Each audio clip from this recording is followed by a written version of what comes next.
that's the true story of why Lynn Meadow has a restraining order against me.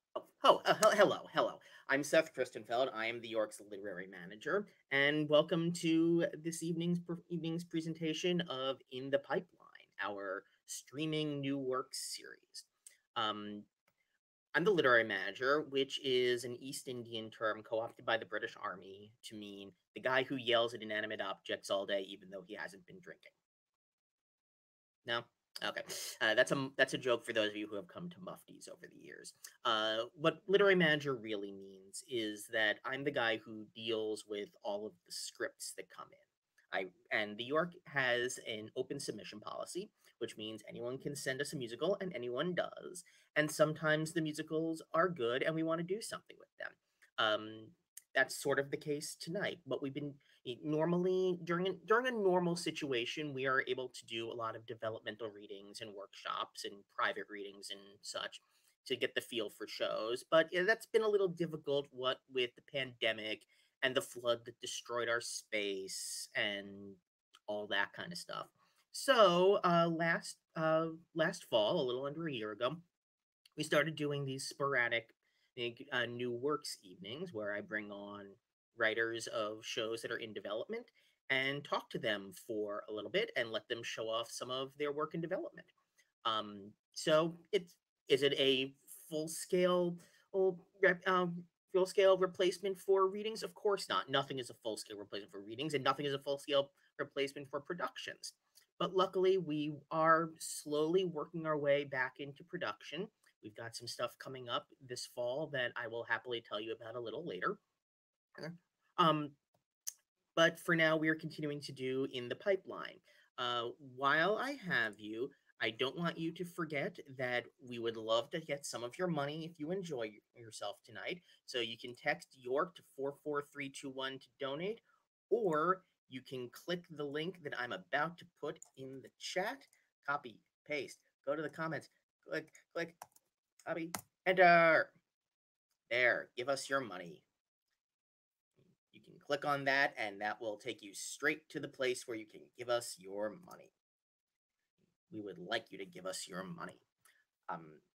But I digress. Do I digress? I digress a little.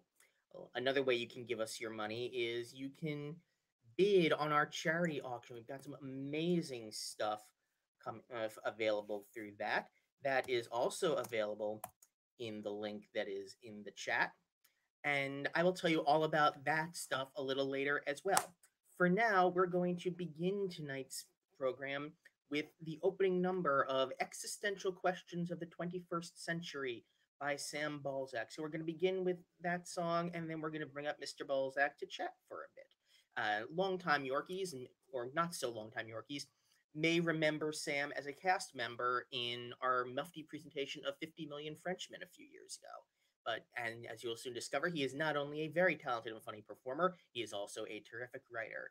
So, without further ado, why are we still here? That's not just a question, that's also the name of the song.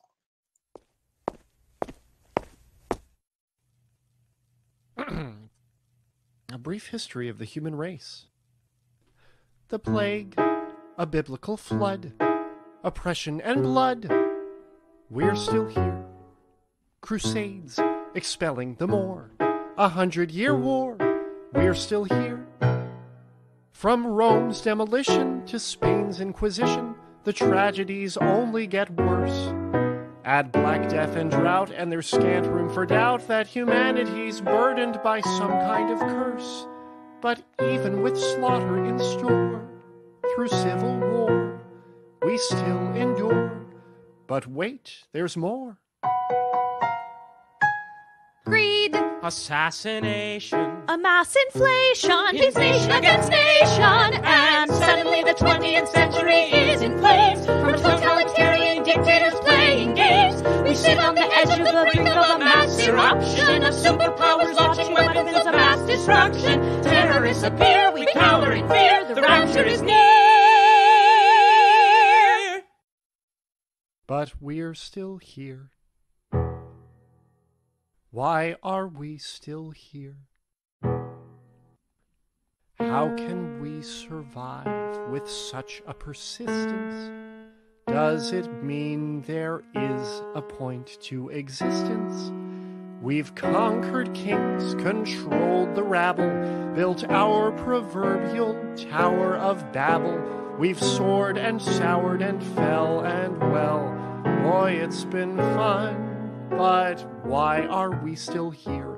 Been through highs and lows, attacks and depression. If God's a shrink, this marks the end of our session. Our moral values always undercut. We make blunder after blunder, but maybe there's a reason that we've managed to survive. Is it possible that someone out there said we're intended to thrive? Will the record book of history preserve us on our feet?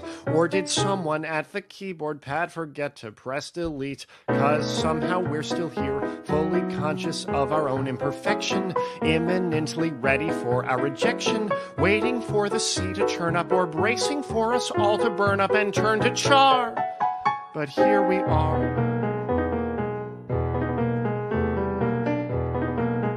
Just take agriculture as our first example here. There's no longer any food that's growing ample here. Just thinking of our past food brings water to our lips. We're living off our last food. It's fast food and chips. But somehow we're still here. Used to pride ourselves on cleanses and ketos. Now we scramble for the last bag of Cheetos. For some, the fact we're still alive will be proof the war for our survival has not been lost. But at what cost? This apocalyptic weather's nothing new for us. We've had hurricanes and droughts like they're on cue for us. Your neighbor's home's on fire, or waters flood your lawn. The situation's dire, and the most you do is yawn, while you watch the world around you with passivity. You may wonder what has robbed you of motivity. The planet's quickly dying, and though you shouldn't slouch, the effort you're supplying is lying on couch. Why are we still here, instead of facing all the suffering near you? You'd rather go la la la la, I can't hear you. You try to fake a moral stature, but deep inside you're certain that you're a virus to your planet and a menace to yourself, with a sordid past that only should appear on a library shelf. You can try to blame society for what you're going through, but your lowness has the bonus that the onus is on you. That somehow you're still here. Somehow you're still Why here. are we still? Why are we still?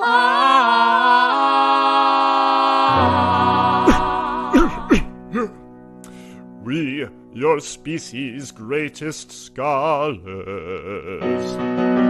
have been examining your squalors. And now we have a few suggestions to solve your existential questions. Humans regret having to die, correct? Correct. But death is inevitable because of birth, correct? Correct. If humans regret having to die and death is inevitable because of birth, then naturally humans should regret having been born. Correct. And any species that regrets its own birth should thus be grateful to die. Correct. Correct, correct, correct. If some crazy new disease is up and sees us down, we'll go. If that super huge volcano under Yellowstone started to blow, if a not-so-giant asteroid came down from outer space, we would die before we try to say goodbye to human race. But somehow we're still here. Outlived dinos, dodos, Homo erectus. Don't you think it's time the planet eject us? What pathetic, simple species that should be sleeping with the fishies. So bring the quakes and acid shower. I can't take even one more hour. Take this hapless everyday sip and wipe us off this planet ASAP. Cause somehow I'm still here. Why are we still here? Why are we still here? Why are we still are? Why here we are still here? Why are we still here?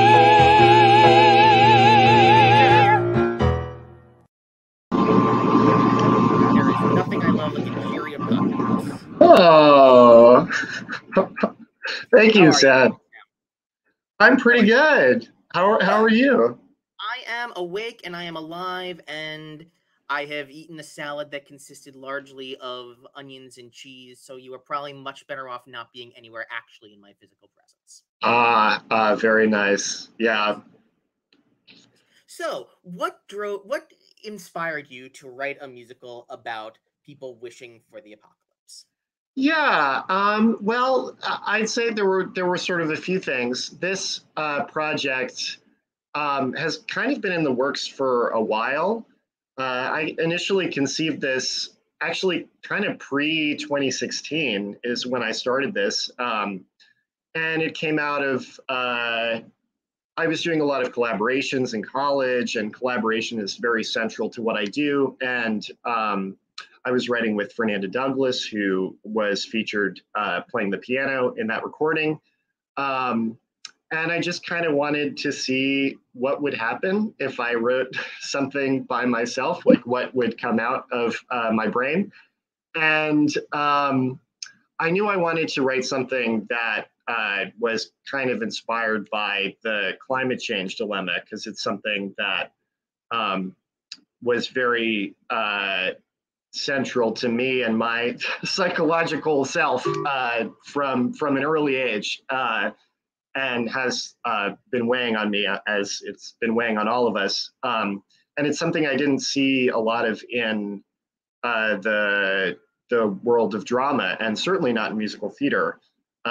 People tackling this topic. So that was initially kind of what I wanted to do. And I also knew that I wanted it to be funny, which is tough when you're dealing with such things as involving the end of the human race on Earth.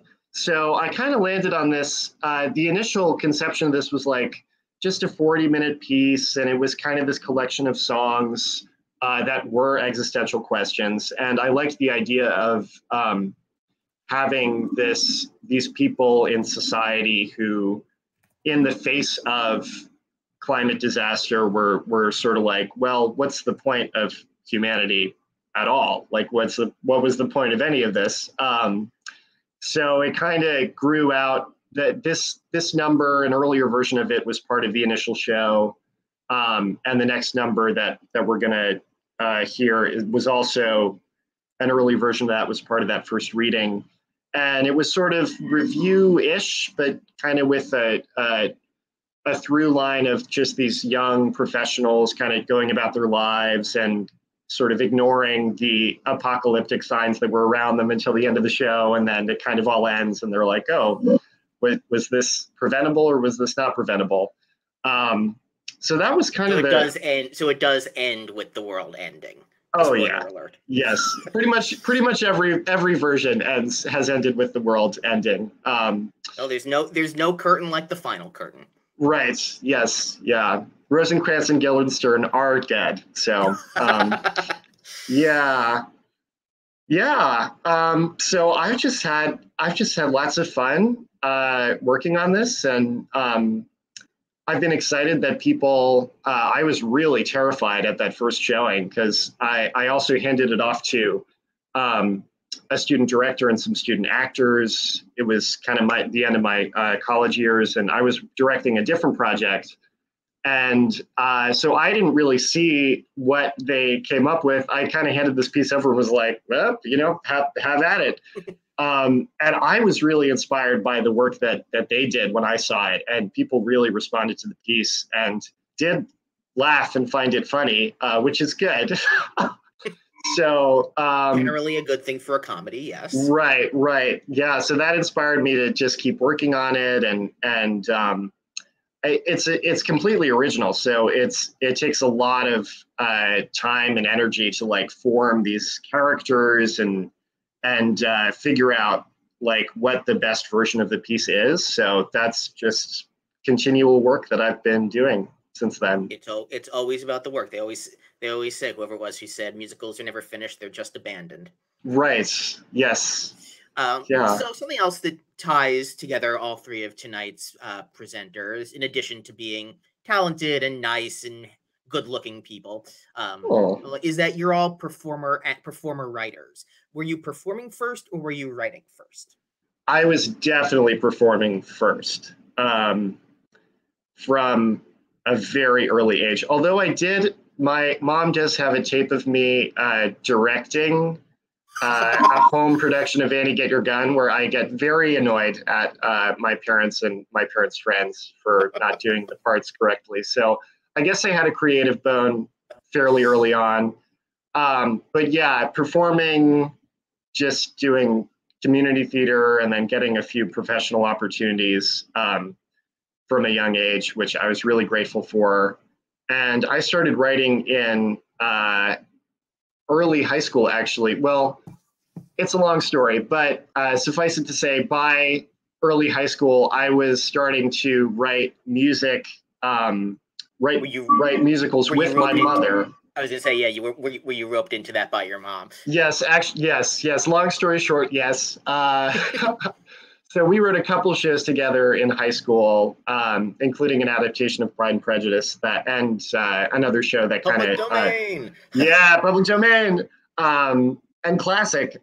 So that was kind of how I got into it, and then so mostly just music. And then in college, me and Fernanda ended up writing a student theater show together, and we were both composers. And they were like, "Okay, you guys are going to write music and lyrics," and we were like, "Okay." So that kind of got me interested in writing lyrics, and then it's kind of grown from there, and just trying out new things. And yeah, I've since like kind of jumped into directing with the same mindset. That's just like, you know what, let's try it, and let's see how many aspects of theater I can learn, because I think that the worst thing you can do is fail miserably in front of all your peers. So that's true. That is true. That is the worst thing. It's not the end of the world. So right, it's not.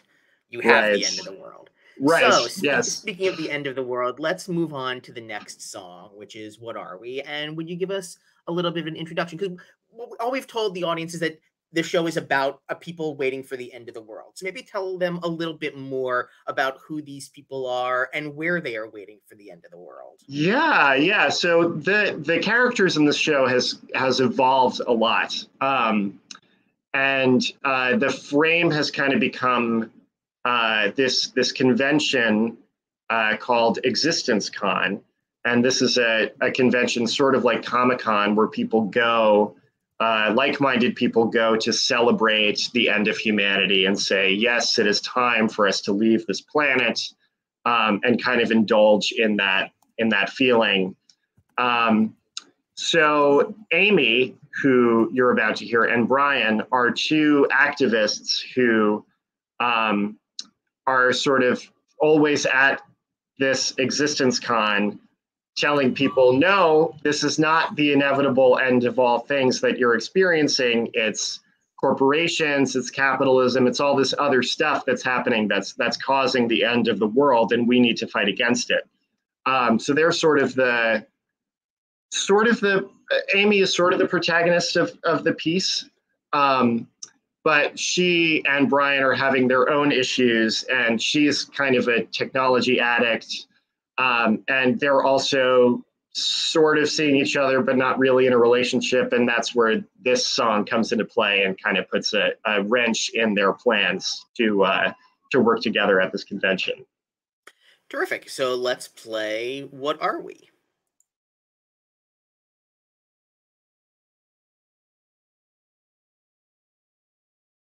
What are we? I mean, what are we to each other?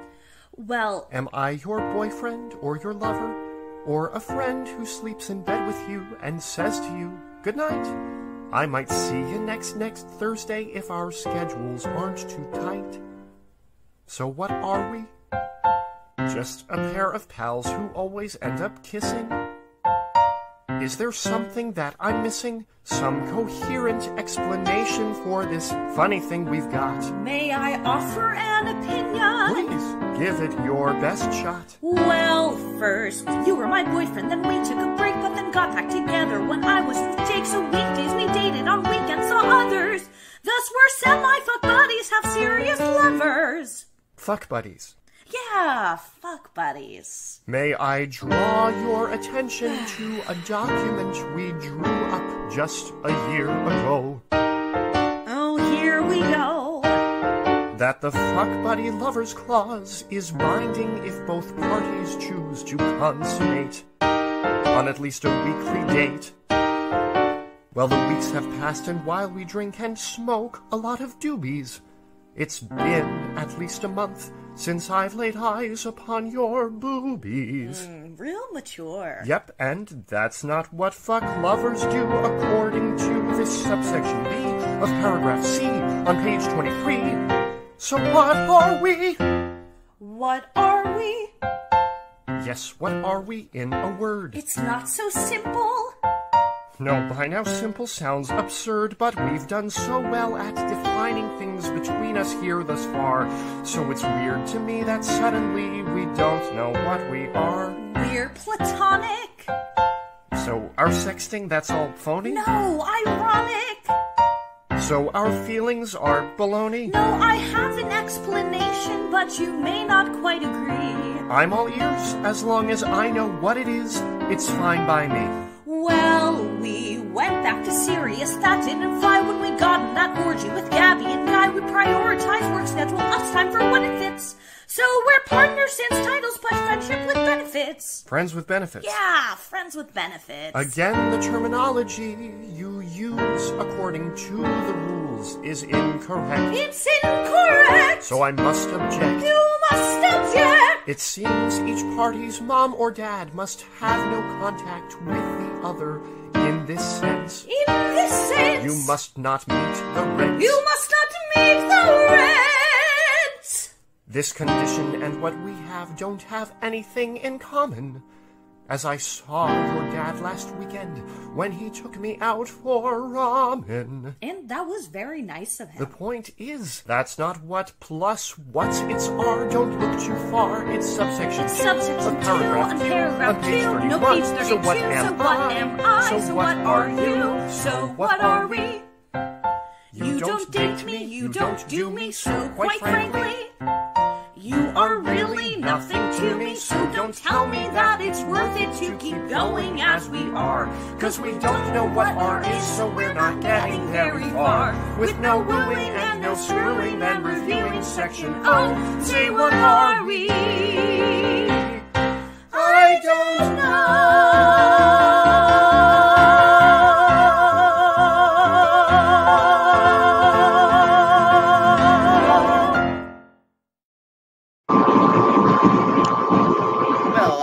Not going to ask how fact-based that was, if that was based on actual experiences or not. Oh, not really.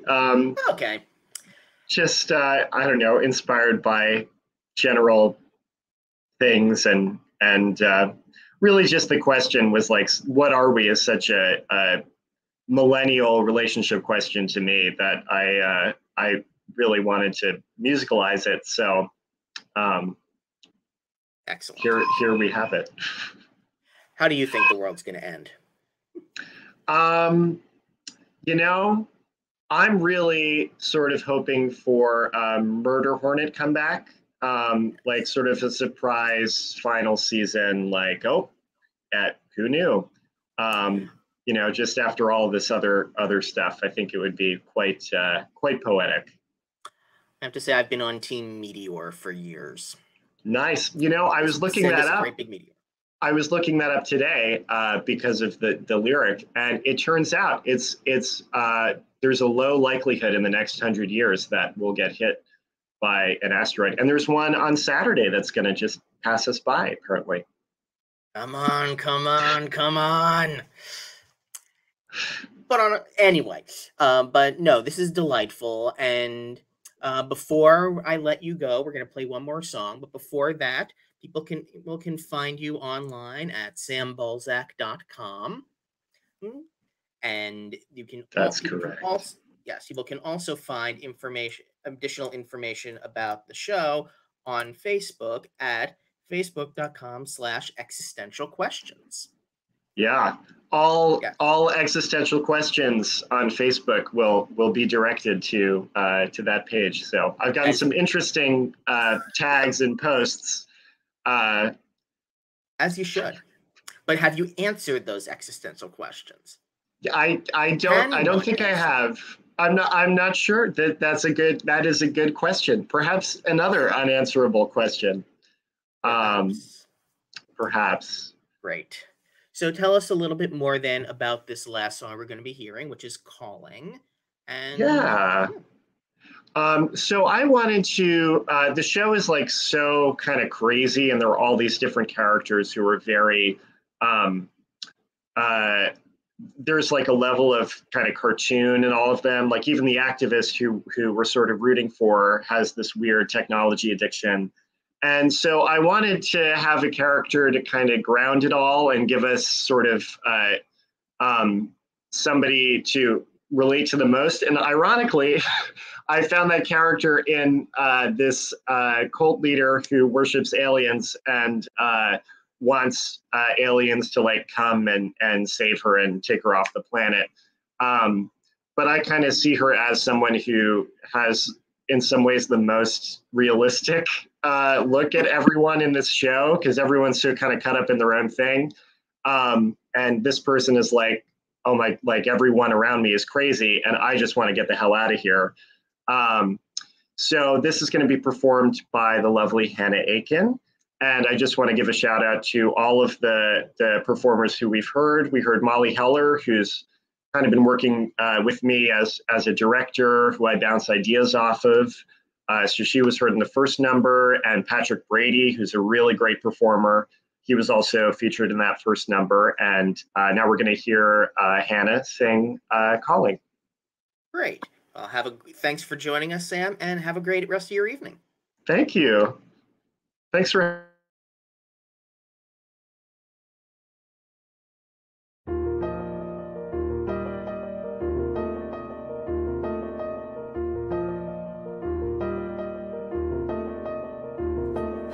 Calling planet 8B507. Come in, system Alpha Krypton 4. Send a signal, send a flare. Don't be shy, I know you're there. Sooner or later, you'll be at my door. I'll be waiting, know that I'll be waiting. I will still be waiting right here to see a sign that you are near, that you are here.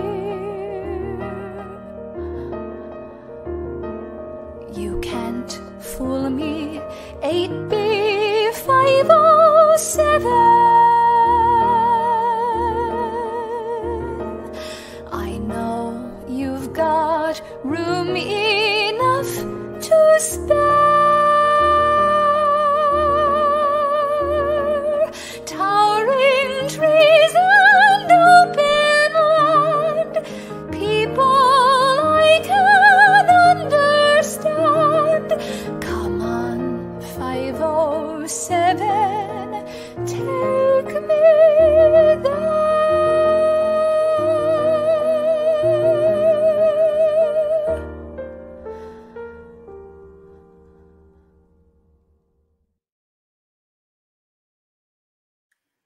Terrific. Again, thank you, Sam Balzac, for joining us. And in a moment, we'll bring up our other performers of other presenters of the evening. But before we do that, I just want to tell you about a couple of things that York has going on. In addition to these occasional streaming things, not screaming, streaming. I'm the only one screaming here. we've got a bunch of stuff coming up. We will be presenting first Leroy Reams in his new cabaret show, Remembering Jerry Herman. That will be on Monday, September 20th at 7 p.m. That's on sale now, and I will drop the link in the chat.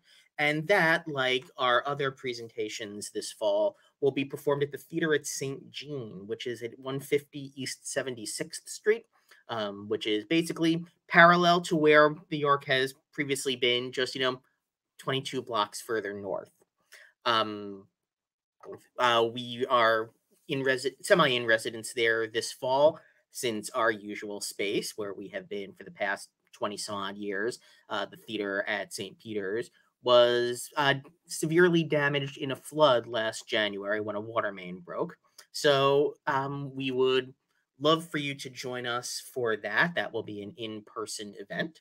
Following that, also in person on October 18th, another Monday at 7 p.m., will be a special concert presentation of Blue Roses by Nancy Ford and Mimi Turk.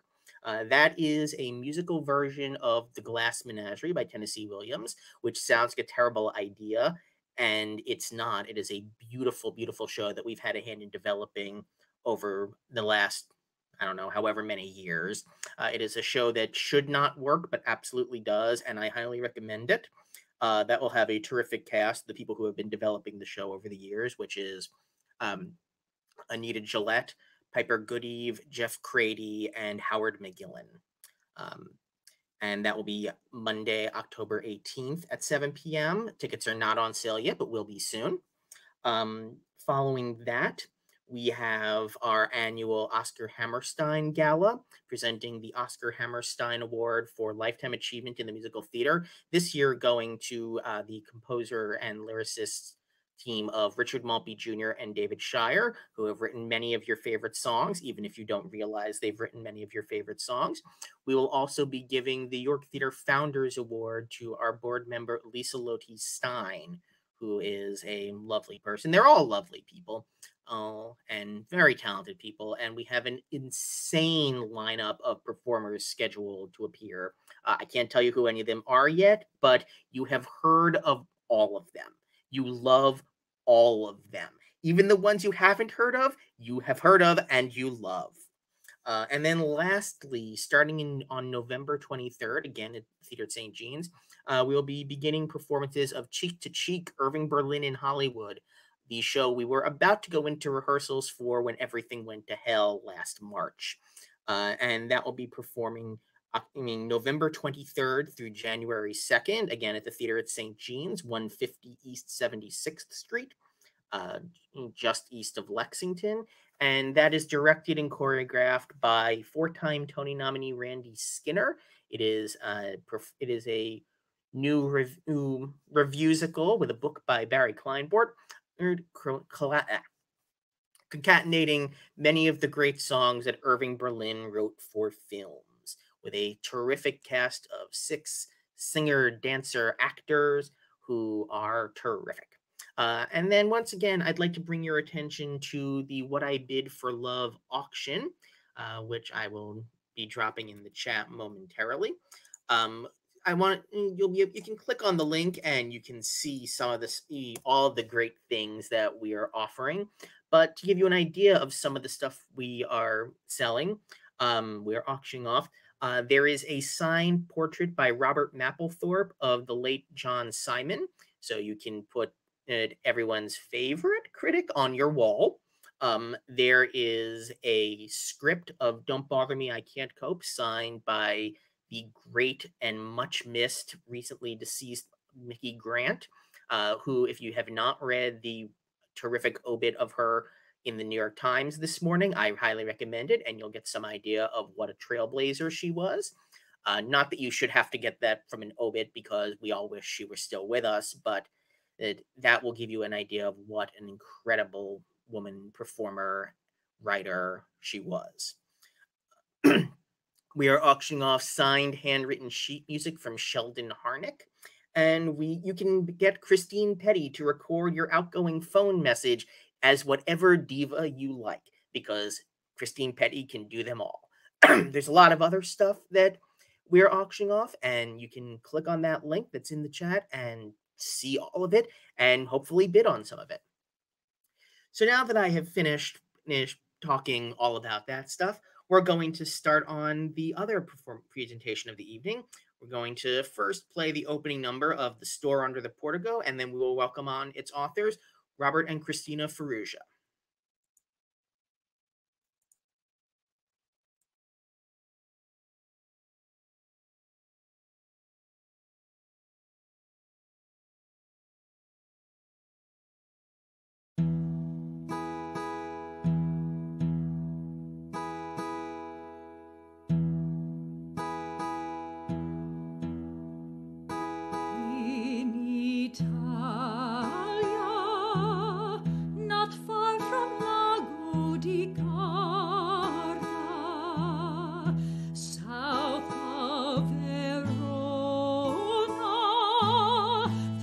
Surrounding its shore,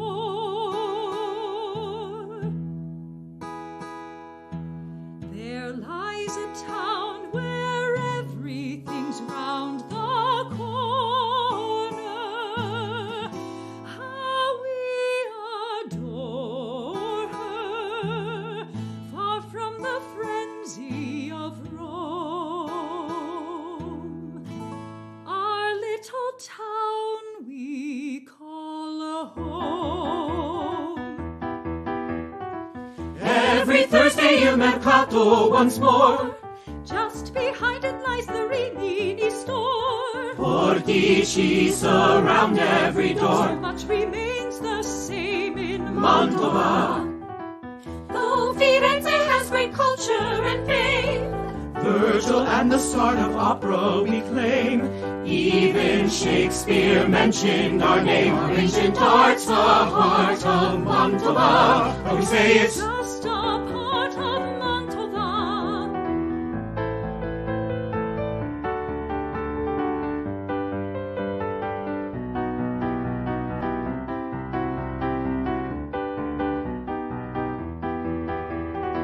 Cinque lire bella. Quattro, signor.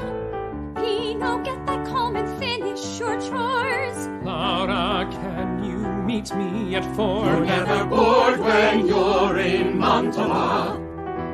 Did you see her face turn red as this rose, mi signora? Will this heat wave ever end? You suppose? I know. Who knows? Though we live day by day in Mantova, good fortune comes our way in Mantova. La super in Mantova, non ti wherever I may roam, no la città di Mantova, now and forever is my home.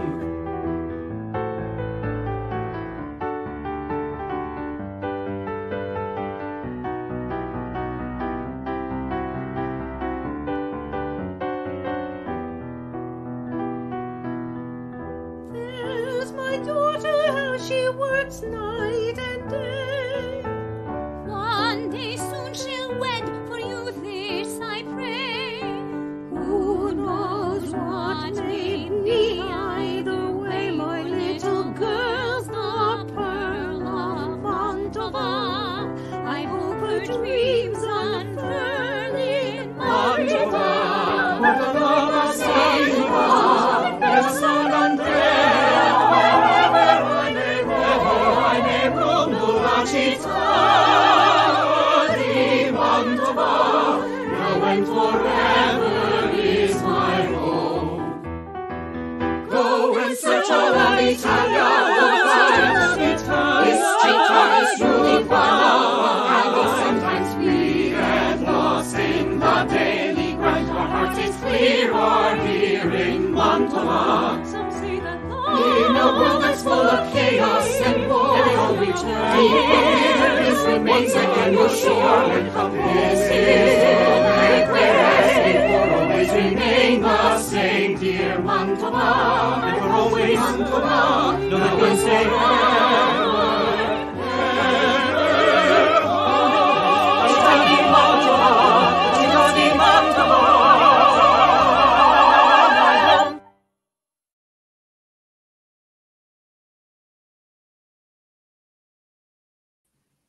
So it's set in Mantova?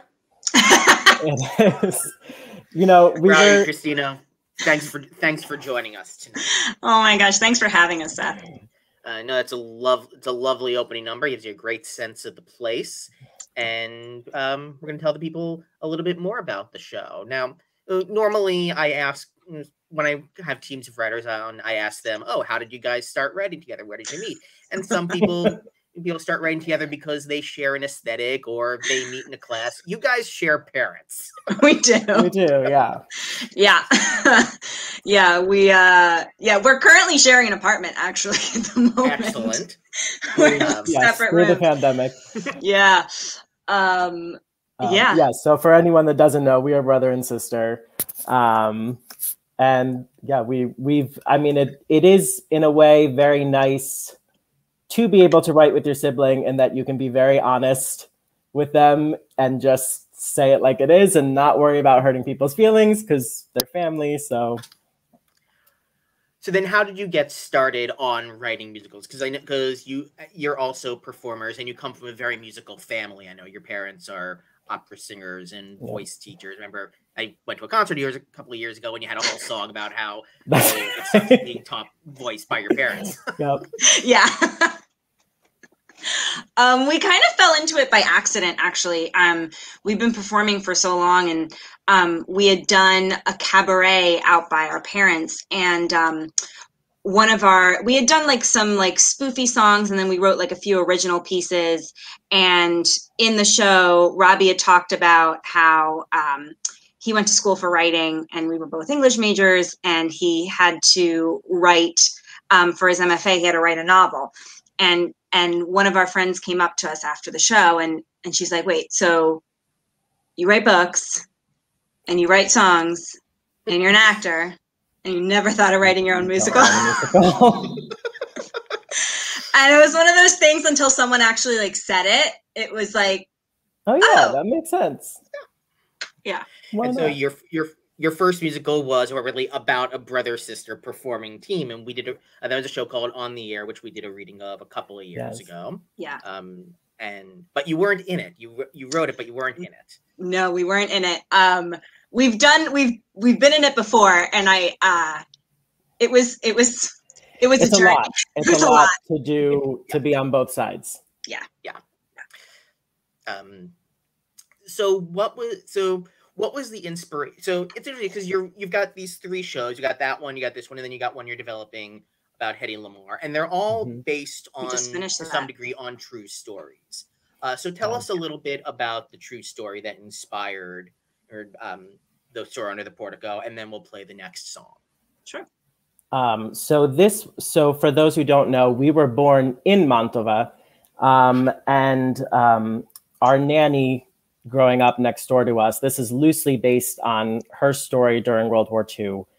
She had taken over a fabric store for a Jewish family that had to go into hiding during the German occupation of northern Italy. So a lot of people didn't realize when Italy, quote unquote, switched to our side, the Allies had freed southern Italy, but northern Italy was still occupied by Germany, which meant basically they were the northern people were getting hit, being persecuted by Germans and Allies.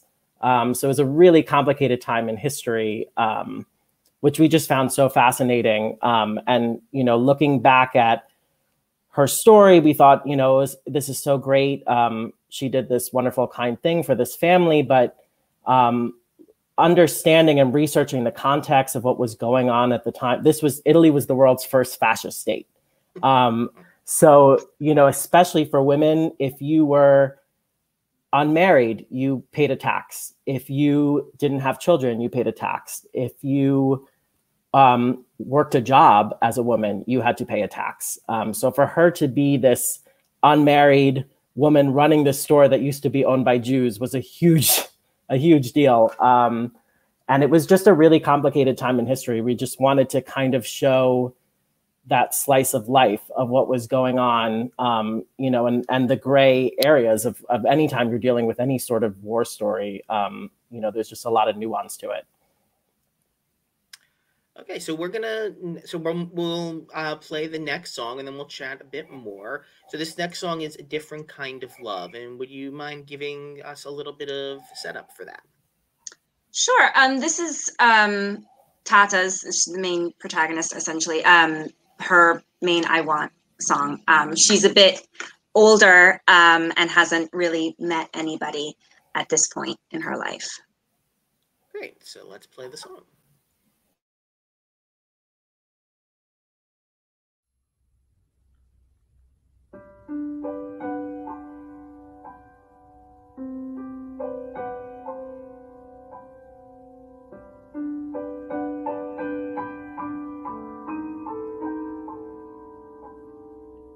All my life it seems this piazza's all I've known. Ancient towers and archways that have stood firm on their own. Safe inside these walls, you never feel alone. People come and greet you and they never stay too long. What else could be missing when you grow to know a different kind of love?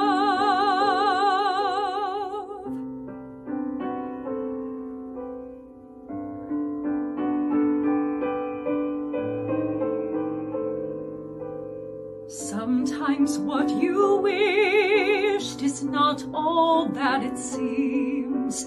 Love is so much more than all those naive girlish dreams. Love can still be found in ordinary things. Knowing people need you and the solace that you bring. What else could be missing when you grow to know a different kind of love? Some dreams you must leave behind, out of sight and out of mind. Be content with what's within your reach. Still you wonder what's in store, hoping that there's something more, knowing just how quickly time can fly, knowing every chance has passed you by, gazing into eyes that feel like they're your own, seeing in them something that you know you've never known. What else could be missing? There's something that's missing, but that kind of love I know nothing of, and some things can't be. I wonder for me, will I ever know a different kind of love?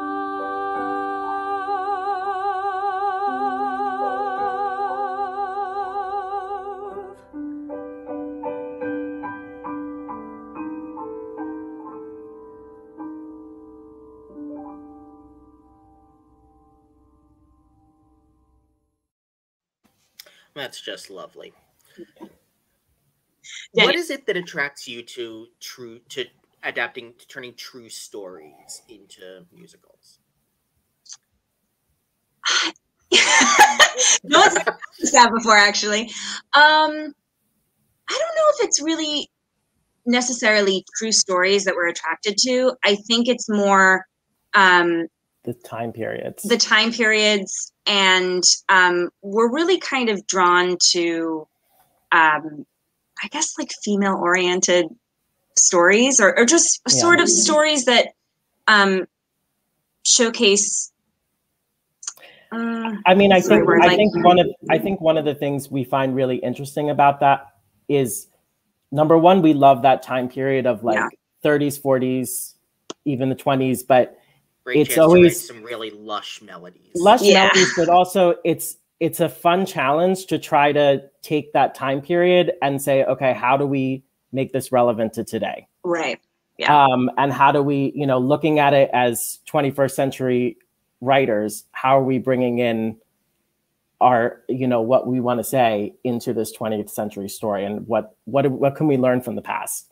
So that, I think that kind of draws us to that time period a lot.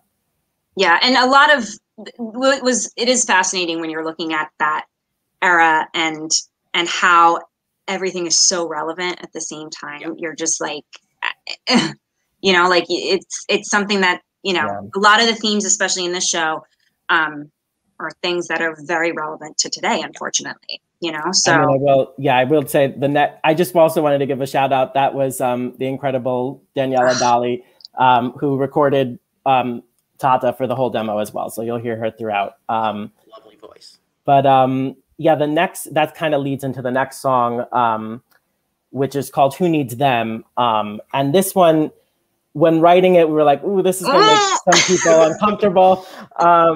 But, I think we kind of had to lean into that a bit. I think it's okay if people are uncomfortable with it. You're writing about uncomfortable people at an uncomfortable time. Yes. And this was basically, during this time period, they had what was called the Balilla, which was basically Italy's equivalent of the Hitler Youth Program, where, they were arming 6-year-olds with guns and teaching boys to be like soldiers, and girls had to be docile and learn to become childbearers, basically.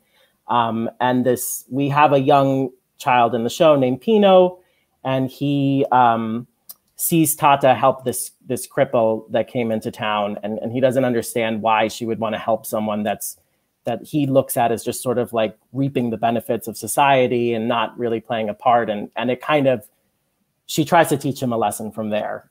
So that's the basis for the song. Okay, and let's play it.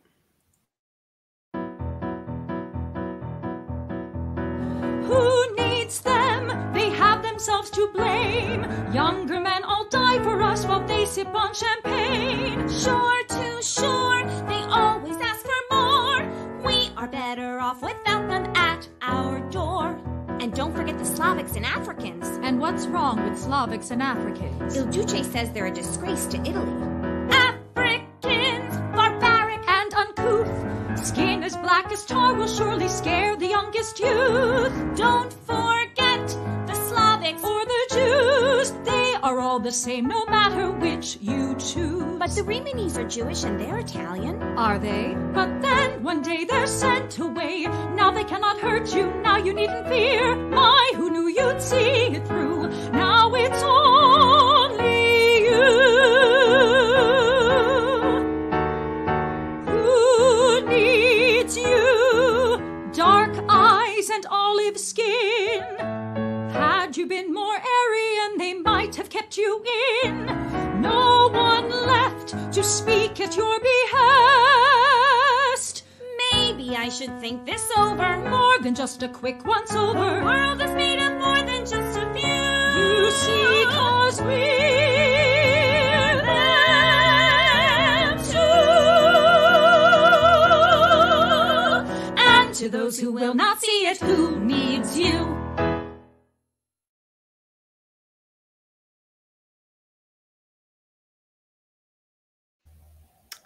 Terrifically uncomfortable. Yeah. I love theater that makes me squirm in my seat. So I don't mean that. I don't mean that sarcastically in any way. I love being uncomfortable with theater. Yeah, it was one of those songs. Emotionally uncomfortable. Yeah. So again, thank you guys so much for joining us tonight. We've been trying to get a reading. We tried to get a reading of this show on the books for a while, and then this was literally almost happened March of 2020, and then we all know what happened then. We were in the process of scheduling it when everything fell apart. So hopefully, sometime in the nearish future, when we get back to full scale everything, we'll be able to finally get one on the stage, because I know I'm excited to see the whole piece. I've read it, but I have not gotten to see it. So again, thank you so much for joining us. People can find you online. They can find you at Farruggia and Farrugia.com. Yep. They can also find you on Instagram. They can, Cristina, they can find you at OHChris13, and Robbie, they can find you at The Right Robbie. Yep.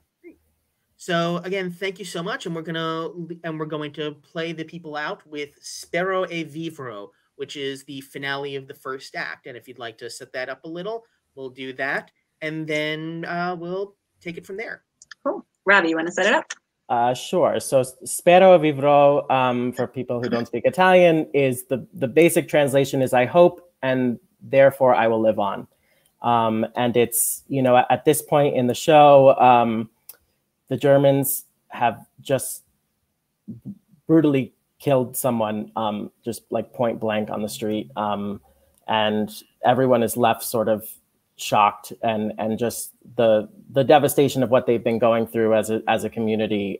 They really try to pull together and see the hope in the despair that's around them.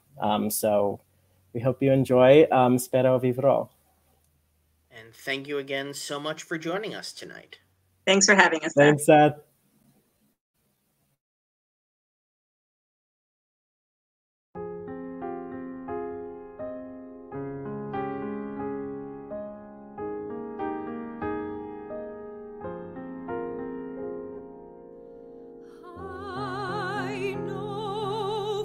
Can be so cruel. Nothing can undo what has been done. Although it's too hard to see our lives returning, hope still burning. Spero e vivrò, though our fears may grow. I will not give up believing.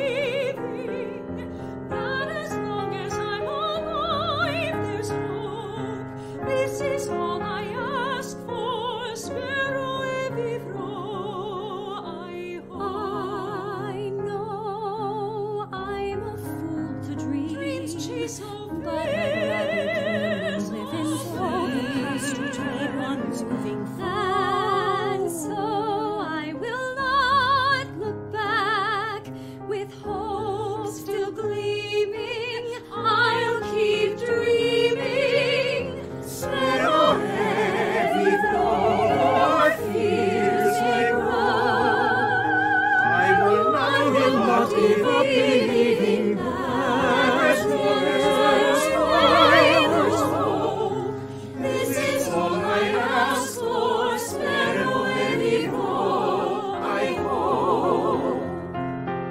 We are not helpless, fight through the darkness, though even senseless things can have face. Break the sorrow that you feel, find so live on. Spero e vivrò, our fears may grow. Can be perfect and free. If you're with me, so as I'm alive to see. This is all I ask for, spero e vivrò, I hope. This is all we ask for, this we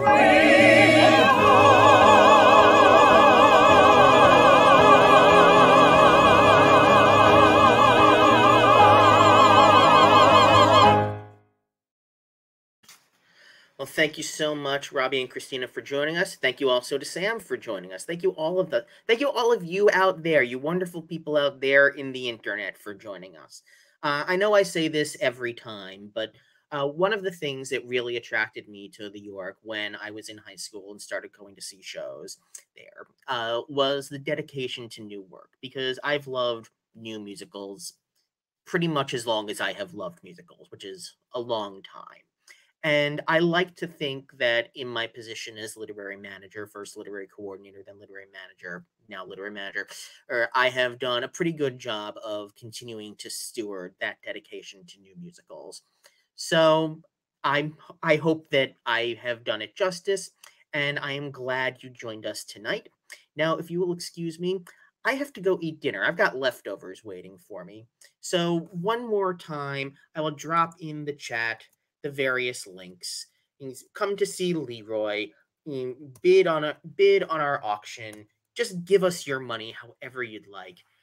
If you're watching this on Facebook, like our page. If you're watching this on YouTube, like and subscribe. All that usual stuff that people doing videos say. And have a great evening. We'll see you for the next one of these, which will probably be sometime in late September. I don't know. It's not on the books yet. But whenever it will be, there will be, as I always promise, several good songs and at least one good, if not recycled, joke. Good night, y'all.